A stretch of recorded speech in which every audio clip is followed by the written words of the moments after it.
Hello, and welcome to the Scorpio Tankers second quarter 2025 conference call. All participants will be in a listen-only mode. Should you need assistance, please signal a conference specialist by pressing the star key followed by 0. After today's presentation, there will be an opportunity to ask questions. To ask a question, you may press star, then 1 on a touch-tone phone. To withdraw your question, please press star, then 2. Please note this event is being recorded. I would now like to turn the call over to James Doyle, Head of Corporate Development and IR. Please go ahead, sir. Thank you for joining us today. Welcome to the Scorpio Tankers second quarter 2025 earnings conference call. On the call with me today are Emanuele Lauro, Chief Executive Officer, Robert Bugbee, President, Cameron Mackey, Chief Operating Officer, Chris Avella, Chief Financial Officer. Earlier today, we issued our second quarter earnings press release, which is available on our website, scorpiotankers.com. The information discussed on this call is based on information as of today, July 30th, 2025, and may contain forward-looking statements that involve risk and uncertainty. Actual results may differ materially from those set forth in such statements. For discussion of these risks and uncertainties, you should review the forward-looking statement disclosure in the earnings press release, as well as Scorpio Tankers SEC filings, which are available at scorpiotankers.com and sec.gov. Call participants are advised that the audio of this conference call is being broadcasted live on the internet and is also being recorded for playback purposes. An archive of the webcast will be made available on the investor relations page of our website for approximately 14 days. We will be giving a short presentation today. The presentation is available at scorpiotankers.com on the investor relations page under reports and presentations. The slides will also be available on the webcast. After the presentation, we will go to Q&A. For those asking questions, please limit the number of questions to 2. If you have an additional question, please rejoin the queue. Now, I'd like to introduce our Chief Executive Officer, Emanuele Lauro. Thank you, James, and good morning or good afternoon to everyone. Thank you for joining us. We are pleased to report another quarter of strong financial results. In the second quarter, the company generated $144.5 million in adjusted EBITDA and $67.8 million in adjusted net income. When we last spoke in May, markets were dealing with rising concerns over trade policy, tariffs, and geopolitical instability, factors that pointed to the potential for an economic slowdown. As few major issues have been resolved regarding trade, tariffs, and geopolitics, the likelihood of a recession seems lower today than it was last time we spoke. We see 2 narratives unfolding. The first is one of strength. The product tanker market continues to benefit from strong demand for refined products and long-term structural changes in global refining that are extending trade routes and increasing ton miles. The second is one of caution. The policy landscape remains uncertain, and geopolitical risks continue to create noise, clouding visibility. Scorpio Tankers is stronger today financially, operationally, and commercially than it was just 1 quarter ago. We've continued to fortify our balance sheet, expanding revolving credit capacity, maintaining a cash break-even of $12,500 per day, and giving notice to repurchase our final 3 vessels under sale-leaseback financing. At the start of 2022, our lease obligations totaled $2.2 billion. Today, that figure is below $70 million, and in just a few months, it will be 0. Today, our liquidity is approximately $1.4 billion, including cash, undrawn revolving credit, and our investment in DHT. Operationally, we completed dry docks for 8 vessels in the second quarter and 71 vessels over the last 7 quarters, enhancing fleet efficiency and positioning us well for the quarters ahead. Commercially, we added 1 vessel on a 12-year bareboat charter with a time charter equivalent rate in excess of $21,000 per day. Our approach to capital allocation remains measured, not because our view on the product tanker market, which remains constructive, but due to the broader global uncertainty that continues to persist. This quarter, we trimmed our investment in DHT, selling 2.7 million shares at over $12 per share, realizing a 16% return. Looking ahead, we remain optimistic. OPEC's recent production increase should provide a tailwind to tanker demand. Our view on both crude and refined products remains positive. With a modern fleet, robust liquidity, and a strong balance sheet, Scorpio Tankers is well positioned to navigate uncertainty and continues delivering long-term value to our shareholders. Thank you, and I will pass the call to James for a brief presentation. James. Thank you, Emanuele. Slide 7, please. In the second quarter, strong demand, low global inventories, and improving refining margins supported a steady rise in product tanker rates. That strength has carried into the start of the third quarter, with bookings to date averaging approximately $22,000 per day for MRs and $31,000 per day for LR2s, levels at which the company continues to generate significant free cash flow.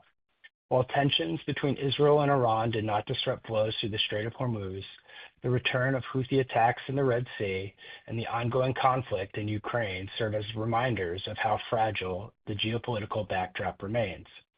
That said, several near-term catalysts, including the unwinding of OPEC Plus production cuts and increasing sanctions, could further tighten supply-demand balance heading into year-end. And looking beyond the near term, the long-term story remains intact. Structural shifts in refining, longer trade routes, and an aging fleet all support a positive outlook. We view the setup, both near and long term, as increasingly constructive. Slide 8, please. Strong demand and low global inventories have led to higher exports, and we expect this to continue. Excluding fuel oil, refined product demand will grow 900,000 barrels per day, higher in the second half of this year compared to last.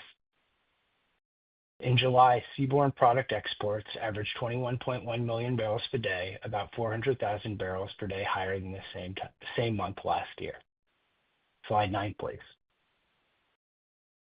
Since April, OPEC Plus has committed to restore 1.9 million barrels per day of production. While these barrels have been slow to appear, partly due to seasonal power demand in the Middle East, we expect them to come, supporting crude tanker demand with some spillover to products. Last year, in a weaker crude market, some crude tankers shifted into clean trades, moving 50 million barrels of refined products between May and July. This year, that figure is just 20 million barrels in the same period. With current earnings spreads offering little incentive for crossover, we see limited crude cannibalization on products, further tightening the product tanker balance. Slide 10, please. 2 weeks ago, the EU introduced its 18th sanctions package on Russia, lowering the crude price cap, banning imports of products from refined Russian oil, and sanctioning 101 additional tankers. While transition periods may delay immediate effects, the longer-term impact could be meaningful. Vessels operating under the price cap or swing capacity will be challenged by a lower price cap, likely pushing more ships into the shadow fleet to maintain Russian exports.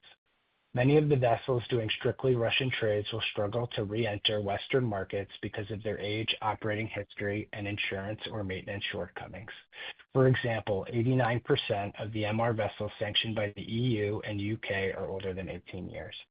Additionally, banning imports of products refined from Russian crude could lengthen trade routes, as Europe would need to replace diesel from countries that are importing Russian crude. The result, increasing inefficiencies, tightening effective supply, and potentially longer ton miles. Slide 11, please. Over the medium term, refinery rationalization is arguably one of the most important drivers of refined product trade flows. We continue to see closures in global refining capacity. Planned shutdowns, such as Valero's Benicia refinery in California, are unplanned, like the Lindsey refinery in the UK. At the same time, the lack of new capacity is being developed in emerging markets. Over the last 5 years, global net refining capacity growth has only been 500,000 barrels.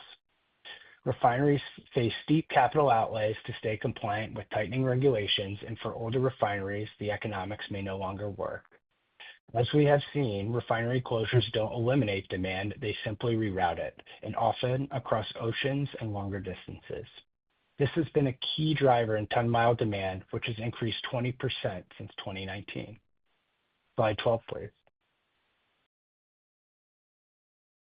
The product tanker order book currently stands at 20% of the existing fleet, a figure that may appear elevated at first glance, but as always, context matters.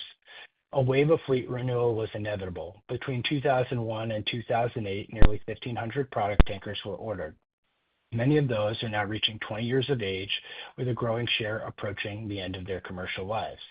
Meanwhile, new build activity has slowed considerably. Year to date, only 23 product tankers have been ordered. As we discussed on the last call, LR2s now make up half the current order book. However, it's important to note that 51% of LR2s on the water today are trading in crude oil, and we expect this to continue. In short, the effective growth in clean product capacity looks far more modest than it appears, especially when you consider utilization. Slide 13, please. One of the less visible, but no less important, contributors to market tightness is the lower utilization of older tonnage. We often speak about supply in binary terms, new build deliveries and vessel scrapping, but the reality is more nuanced. As ships age, their utilization gradually declines. As shown in the left-hand chart, the ton-mile demand of a 20-year-old vessel is 45% less than a modern vessel today, reflecting limitations in trading opportunities, efficiency, and regulatory access. That drop-off could be even steeper, closer to 70% without the Russian trade. This isn't a short-term story. Between 2003 and 2010, we saw significant growth in the product tanker fleet. The result, a large cohort of vessels now approaching or surpassing 20 years of age. The chart on the right makes this clear. Including the current order book, 17.5% of the fleet is older than 20 years today. By 2028, that figure climbs to 30%. The implications are structural. The fleet is aging, utilization is falling, and effective supply is tightening, even without a dramatic increase in scrapping. Slide 14, please. Given the lower utilization and the likelihood of LR2 vessels trading crude oil, fleet growth could be lower than expected. In scenario 2, we assume 40% of LR new builds carry crude oil and scrapping remains minimal. The product tanker fleet would increase by 2.8% per year over the next 3 years. In scenario 3, using the same LR2 crossover and carrying capacity declines for vessels 21 to 27 years old, effective fleet growth drops to less than 1% per year. And we think effective fleet growth is likely to be somewhere in the middle of that range. By contrast, ton-mile demand has compounded at 3.6% annually since 2000. Strong demand, modest supply growth, and structural shifts in refining capacity continue to add ton miles to every barrel. In our view, the growing gap between demand and effective supply sets the stage for a sustained favorable rate environment in both the near and long term. With that, I will turn it over to Chris. Thank you, James. Good morning, good afternoon, everyone. Slide 16, please. This quarter, we generated $144.5 million in adjusted EBITDA and $67.8 million, or $1.41 per diluted share in adjusted net income. Our operating cash flow, excluding changes in working capital, was over $130 million this quarter, and approximately $240 million on a year-to-date basis. In April, we prepaid $50 million into our $225 million revolving credit facility, covering all remaining quarterly principal repayments through the maturity date of January of 2028, with the exception of the balloon payment. These amounts can be reborrowed in the future subject to the facility's amortization profile. We were recently opportunistic with our investment in DHT, having sold 2.7 million shares at over $12 per share. This is an almost 16% return on investment in less than a year when factoring in dividends received. We still retain a 5.5% ownership interest in DHT and continue to highlight that this investment has the dual benefit of having meaningful exposure to the VLCC market while also having the liquidity to move in and out of the position as opportunities arise. The chart on the right shows our liquidity profile. As you can see, we have access to over $1.3 billion in liquidity as of today. This is $1.4 billion if our investment in DHT is included. Our liquidity consists of cash of $472 million, along with approximately $834 million of drawdown availability under 3 revolving credit facilities. Slide 17, please. The chart on the left shows the progression of our net debt since December 31st, 2021, which has declined $2.5 billion to a net debt balance of $438 million as of today. The chart on the right breaks down our outstanding debt by type. In uncertain times such as these, we believe that it is important to maintain a diverse capital structure with multiple sources of low-cost funding and maximum flexibility. Starting at the bottom is our $69 million of legacy lease financing obligations on 3 vessels. In June and July, we submitted notices to exercise purchase options on these vessels. These leases are the most expensive financing in our debt structure, with margins of over 400 basis points. 2 of the purchases are scheduled for December for $23.4 million each, and 1 purchase is scheduled for February for $18.9 million. In the middle is our secured bank debt, with a lending group dominated by experienced European shipping lenders whom we have strong relationships with. All of this debt matures in 2028 and bears interest at margins below 200 basis points. These facilities are flexible and can be repaid at any time without penalty. Further to this, $290 million of our $642 million of secured borrowings is drawn revolving debt, an important tool that we can use if we want to repay the debt yet maintain access to the liquidity in the future. At the top is our recently issued $200 million 5-year senior unsecured notes, which were issued in an oversubscribed offering in the Nordic bond market in January of this year at a 7.5% coupon rate. Slide 18, please. The chart on the left shows our debt repayment obligations through the end of 2026. Our scheduled quarterly obligations are modest, and we also have $78 million of voluntary unscheduled payments, which includes the early repurchase of 3 lease finance vessels from Ocean Yield and a $12.7 million repayment for 1 vessel on our $1 billion credit facility, which was made earlier this month. This repayment was triggered by the entrance of this vessel into a long-term bareboat charter-out arrangement to the U.S. government's Tanker Security Program, which is expected to commence in August. Additionally, since the beginning of last year, the company has recently completed the periodic special surveys on 67% of the fleet.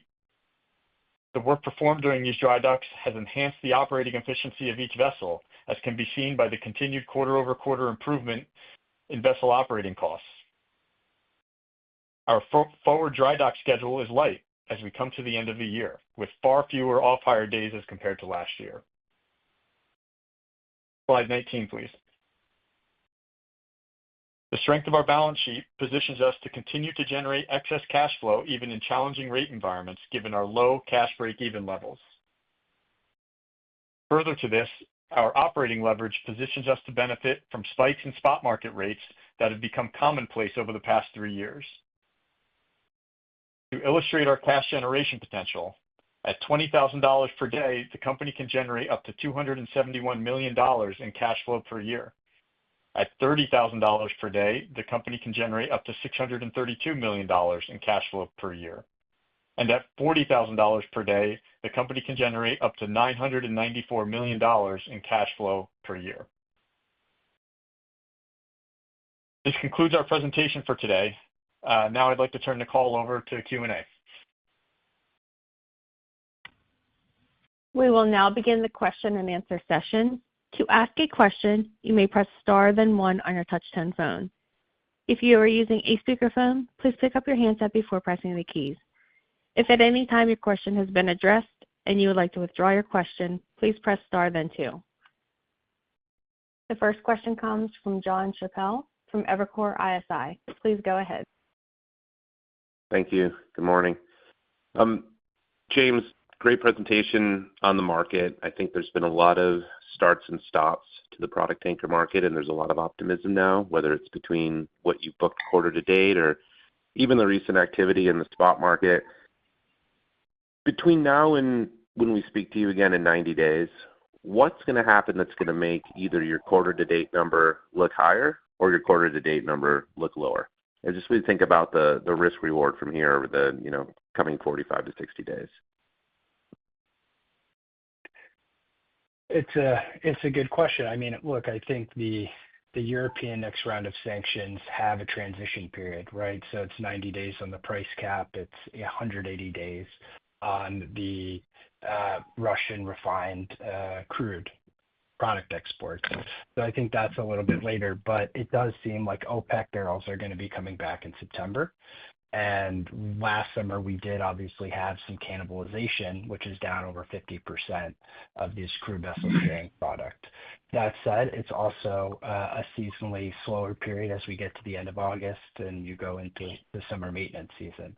So I think there's some catalysts there kind of short term, but it's always difficult to kind of make a call.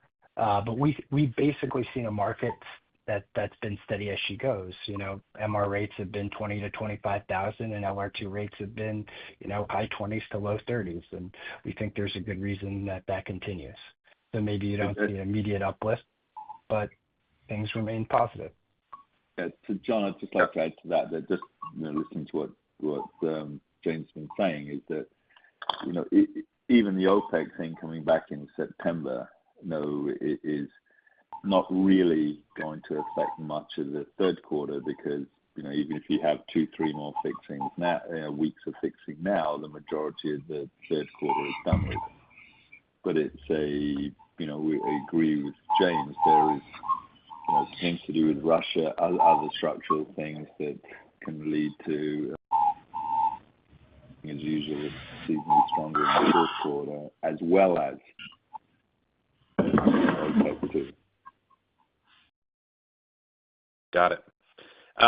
Chris, for you, you've de-risked this corporate capital structure significantly over the last 3 years. All these slides that you've just laid out showing tremendous liquidity, very little repayments, very little capital commitments, and then all the cash flow potential that you can generate. And, James just laid out, I think, a more favorable outlook than maybe 3 months ago. As Emmanuel said, maybe less recession risk.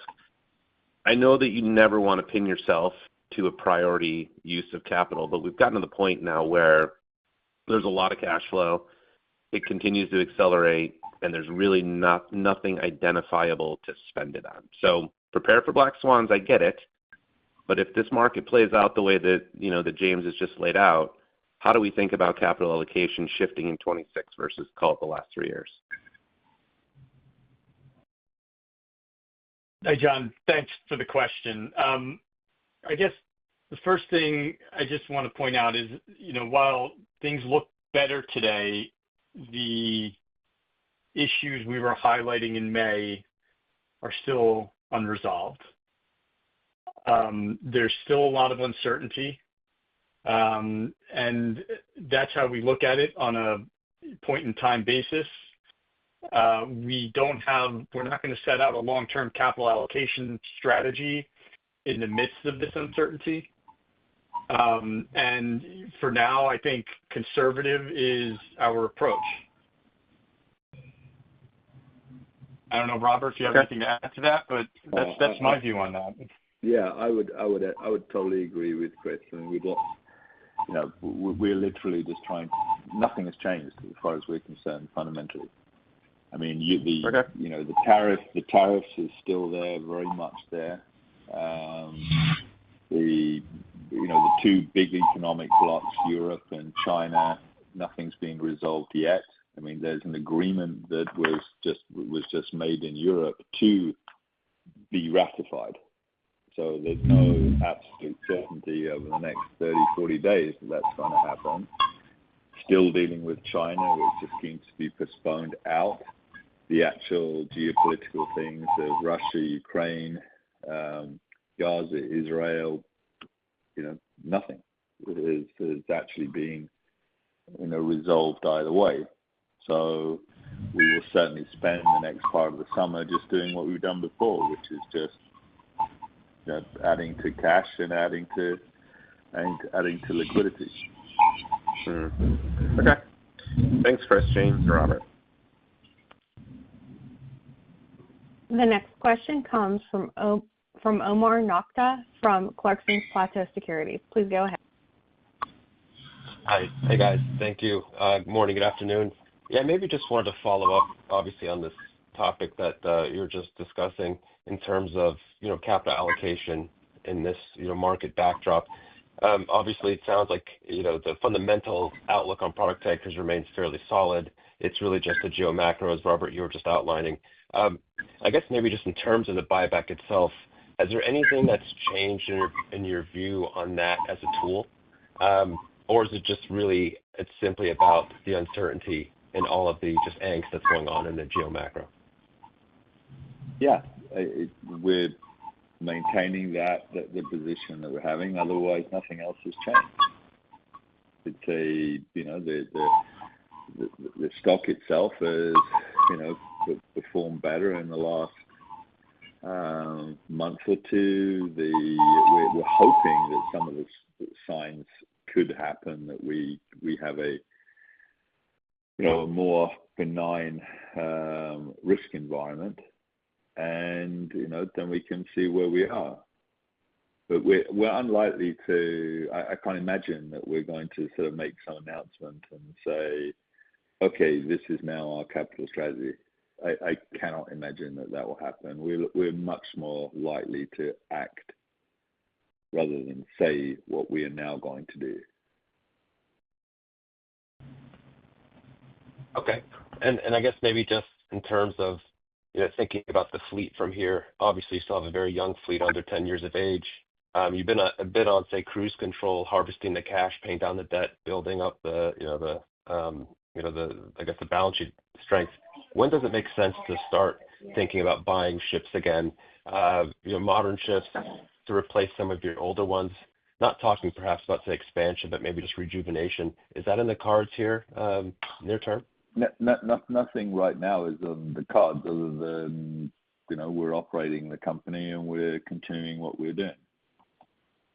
The company is monitoring the S&P market, monitoring the new building market, whether it's for sales or for purchases, and that's what we're doing. Okay. All right. Got it. Thank you. I'll pass it back. The next question comes from Greg Lewis from BTIG. Please go ahead. Hey, thank you, and good morning and good afternoon, and thanks for taking my questions. I wanted to touch on real quick the TSP program. It looks like a great contract. Kind of curious if you could talk a little bit more about that program, and then the comments around the subject annual renewal. Is that ongoing, where the TSP renews that annually, or is that at a later date? Greg, it's Cam. Thanks. We're not at liberty to discuss our transaction or our contract to put a ship as a substitute vessel into TSP, but on a general basis, I'll make a few observations. The annual renewal is subject to funding by the federal government, which there has never been a case of this funding not being renewed. So I would say the renewal risk is quite low, but in today's day and age, who knows? But our expectation is that the bareboat runs for the full 12 years. And obviously what it does is, the government has an interest in having a strong U.S. flag fleet that resonates, I think, with other initiatives the current administration is taking by way of shipbuilding and preference for U.S. operators. So, this deal came to us at the right time, of course, but I think it's an indicator that we'll look to do further transactions like this to the extent that they're available and offer really good returns. Okay, great. Super helpful. And then James, in the presentation, you kind of walked through, maybe some crude vessels cannibalizing, some product volumes, and you laid out, the OPEC ramp, and any kind of, realizing that it's hard to pinpoint numbers, but any kind of view on how many vessels we could see shift back to trading crude from product, kind of as OPEC spare capacity finishes that, initial unwind that is, expected to happen, I guess, pretty much in the next month or two? Yeah. Well, look, on the crude vessels carrying product, it's really the Suezmax and VLCCs that we were compared to last summer. So there's been obviously switching on the smaller segments, but when we talk about the cannibalization, it's really those vessels. And of the 17 crude vessels that have been delivered this year, 11 of them loaded clean product on their first voyage. And on the next voyage, 8 of them have already loaded crude oil. So I think speaking to the larger segments, that looks constructive. On the Aframax LR2 side, what we've seen is 34 LR2s dirty up this year. But I think this goes back to the kind of after the order book being LR2s and people building LR2s more than building Aframaxes, because the Aframax volumes are 4 times as large as clean products, but we keep building LR2s. So for example, by the time all these LR2s deliver, 46% of the Aframax LR2 fleet will be LR2s, but the crude market's 4 times as large. So this is actually a trend we think that's going to continue for the foreseeable future, because also on the Aframax side, the vessels are quite old, and a lot of them are also tied up in Russian trade. Super helpful. Thank you, everybody.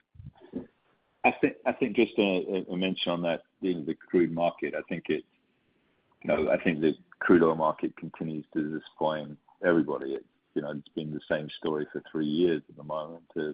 Yes, everything's going to be great. Next quarter, things are going to be, stronger. And it hasn't happened so far. And I think that the product market itself is acting, I think, extremely well in the light of that disappointment, that uncertainty. I think we do see very strong reasons why that crude market coming into September with the OPEC increases and the continued low inventories and people having to move. We see very strong signs that market could get significantly stronger coming into the back end of the year, which, just like the product market, we think the same, and that would be beneficial to the product market.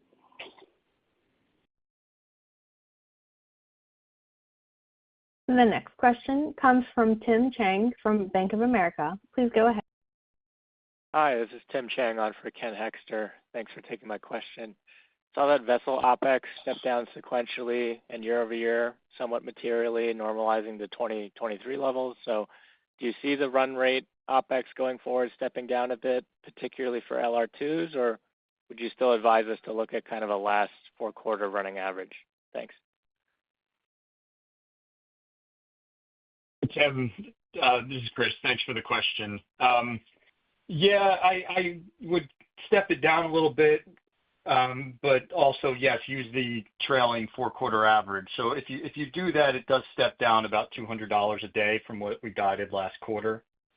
And just to be specific, that would bring the LR2s down to about $8,800 per day on a run rate basis. The MRs at about $7,800 on a run rate basis, and the Handys at about $7,600 on a run rate basis.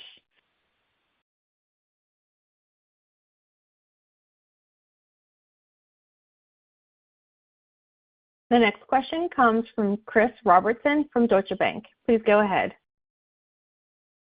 Hey, good morning. Thank you for taking my questions. Just to follow up on Tim's question on OPEX. Chris, you mentioned that vessel OPEX benefits here from ships that have been in for special survey. So I was wondering if you could talk about how long do those efficiencies last, post those surveys? Do they step down over time, or does that create kind of a permanent structure there?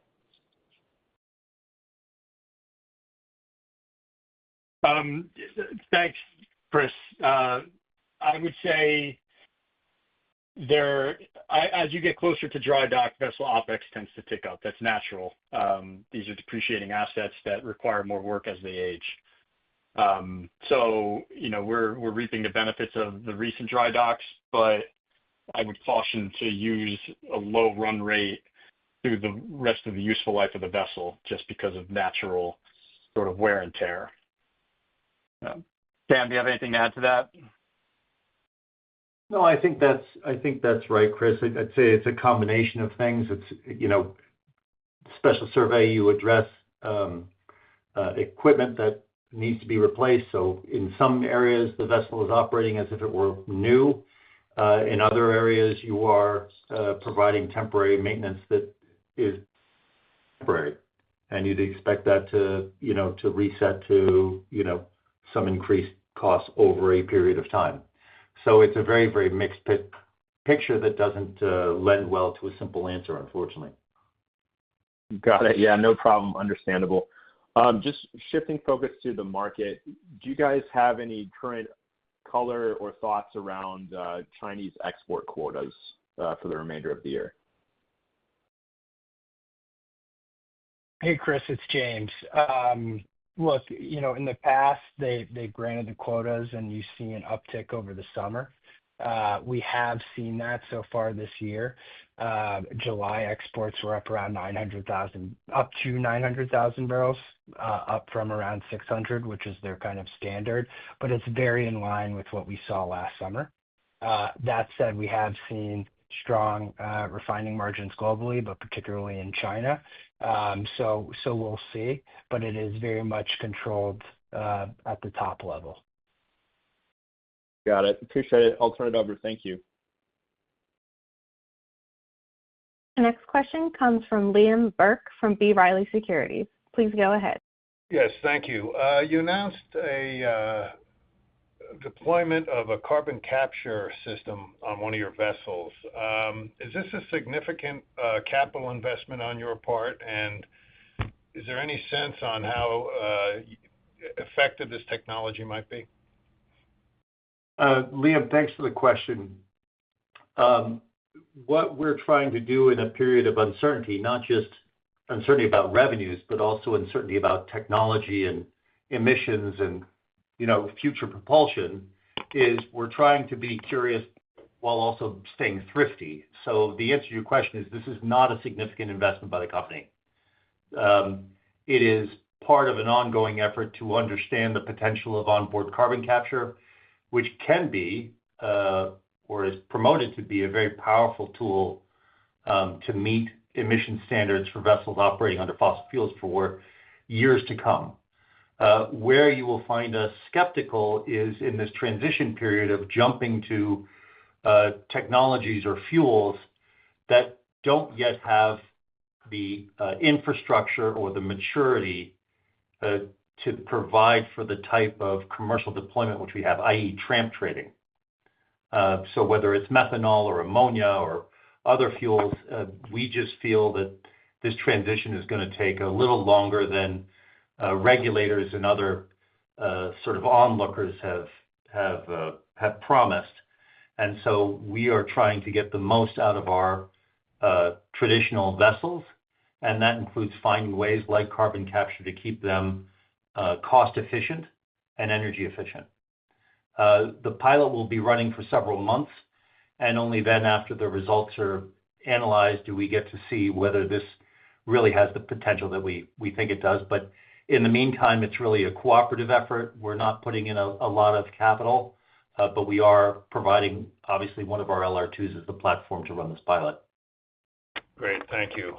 And James, refinery redistribution or refinery capacity globally has been a theme for several years now. Where are we on this redistribution?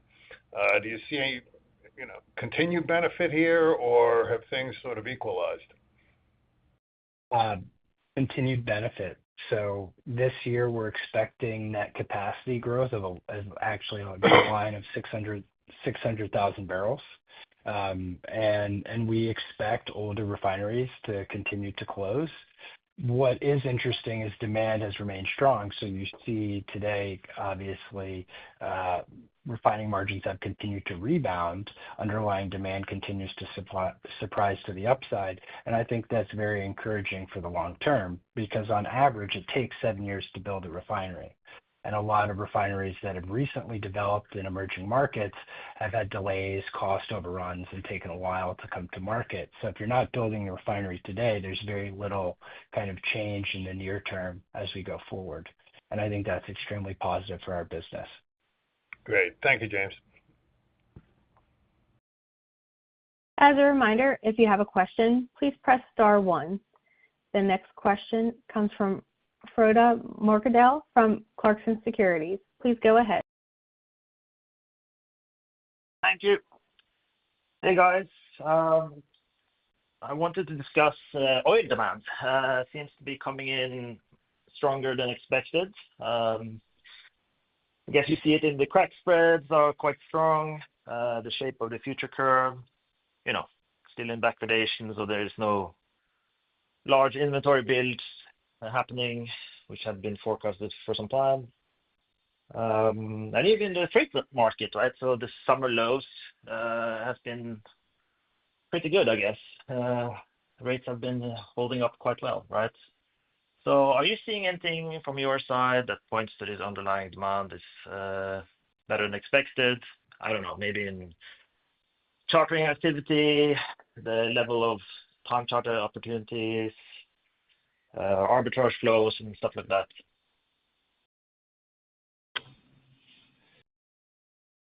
Hi, Frode, Emanuele. I think we agree with your views. The lows have been, I think you said pretty good. We agree. The seasonal lows are okay compared to others, seasonal low that we've experienced in the past. The time charter appetite from oil major companies and major traders remains quite healthy. There is a little bit of caution in going longer periods.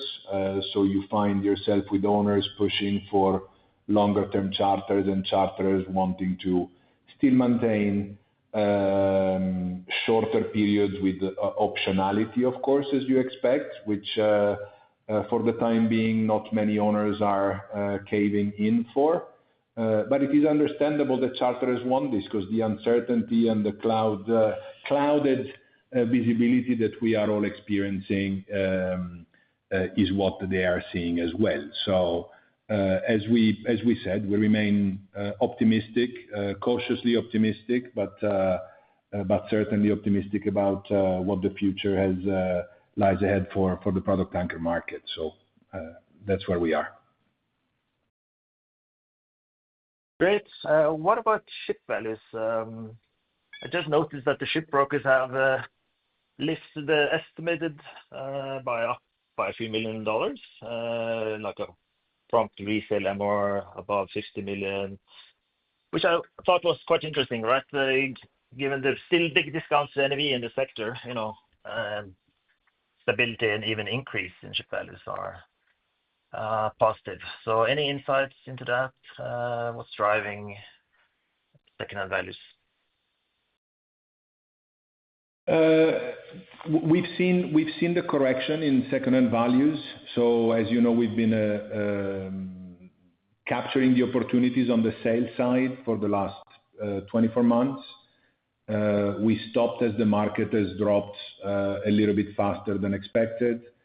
Levels that the S&P market has reached were lower than we expected. And I think that it was a factor of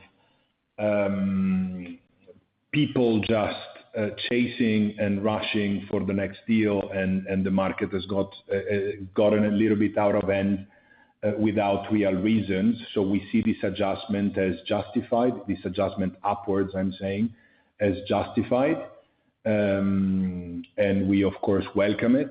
And we are, always remain open to any S&P activity, but we are selective and focused on maintaining the right strategic balance for our fleet. So we are not in any specific trend at the moment. We are watching what lies ahead. Summer period, as we just discussed in the previous question. Usually, this is the low season, and the fact that the market has been higher than expected is probably what is also driving the S&P values up. Yeah. All right. Thanks, Emanuele. That's good insight. Sure. Frode, just one thing, as you know, if you get sort of a real sort of crunching down on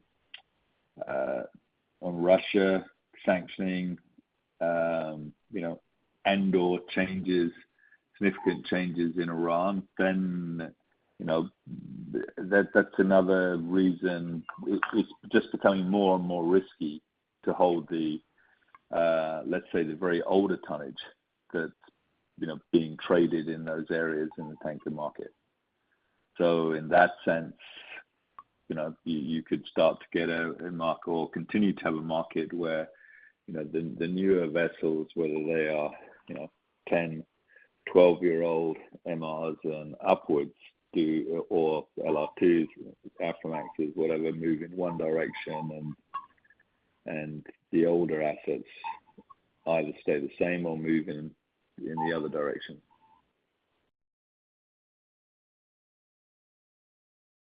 This concludes our question and answer session. I would like to turn the conference back over to Emanuele Lauro for closing remarks. Thank you, operator. I do not have any further remarks. Just thanking everybody for their time and questions, and looking forward to speaking with everybody soon. Thanks a lot. The conference is now concluded. Thank you for attending today's presentation. You may now disconnect.